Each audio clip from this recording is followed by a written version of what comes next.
পেতলের কলসি গানে ডান্স করে আবারও রীতিমতো ঝড় উঠে গেছে অপু বিশ্বাস এবং ইভেন সোহারিয়ারকে নিয়ে। আপনারা হয়তো জানেন বগুড়াতে এই গানে ডান্স করেছিলেন অপু বিশ্বাস এবং আদর আজাদ। তারপরে থেকে কিন্তু সোশ্যাল মিডিয়ায় তাদেরকে নিয়ে তুমুল আলোচনা হয়েছিল, সেটা ছিল পজিটিভ আলোচনা। আবার ইভেন শাহরিয়ার তার টিকটকে এই ভিডিওটা আপলোড করার পর থেকে আবারও আলোচনার ঝড় উঠে গেছে।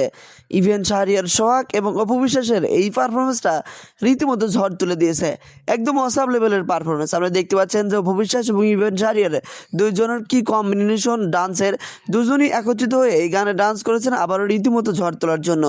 তবে পিতলের কলসি গানে ডান্স করে অপু বিশ্বাসের যে পারফরমেন্স দেখাচ্ছে অন্য কারো দ্বারা কিন্তু এইটা সম্ভব না। বগুড়াও তো কিন্তু সেম একই গানে তিনি ঝড় তুলেছিলেন, সাথে ছিলেন আদরাত এবং ছিলেন আরও টিম। তবে এবার তিনি আবারও ঝড় তুললেন। তো অপু বিশ্বাসের পার্সোনালি যে ডান্সগুলো সেগুলো আপনার কাছে কেমন লাগে? ইভেন শাহরিয়ার সাথে সোহাগের সাথে এই ডান্সটা করলো, এইটাও কেমন লাগলো কমেন্ট করে জানাতে ভুলবেন না।